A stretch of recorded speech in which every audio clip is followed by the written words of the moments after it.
Good evening, viewer. Welcome to our FTV English version. Here's a breaking news.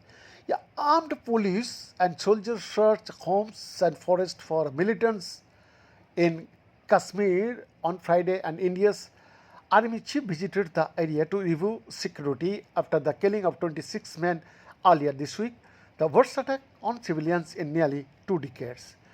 The militant attack triggered outrage and grief in India, along with calls for action against neighbor Pakistan, whom New Delhi accuses of funding and encouraging terrorism in Kashmir, a region both nations claim and have fought two wars over.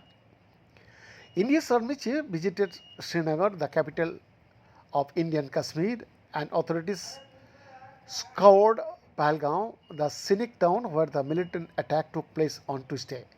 In a asserted there were Pakistani elements in Tuesday's attack when militants shot 26 men in a meadow in Pahalgaon area. Islamabad has denied any involvement. Indian financial markets plummeted earlier in the day but recovered some of their losses by the close of trade. The key stock indexes ended lower by 0.7% to 0.9%, while the Indian rupees ended 0.2% down, while the 10-year benchmark bond yield rose 4 basis points. The nuclear armed nations have unleashed a raft of measures against each other, with India keeping a critical river water sharing treaty in abeyance and Pakistan closing its airspace to Indian allies, among other steps. General Upendra Dwivedi visited Kashmir on Friday to review security arrangements a day after Prime Minister Narendra Modi vowed to chase the perpetrators to the end of the earth. India's chief opposition leader Rahul Gandhi also visited Srinagar on Friday, meeting the injured and local governments heads too.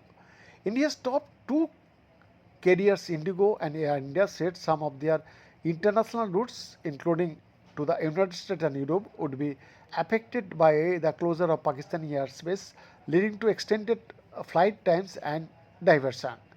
There have been calls for and fears that India could conduct a military strike in Pakistani territory as it did in 2019 in retaliation for a suicide bombing in Indian controlled Kashmir that killed at least 14 Indian paramilitary police.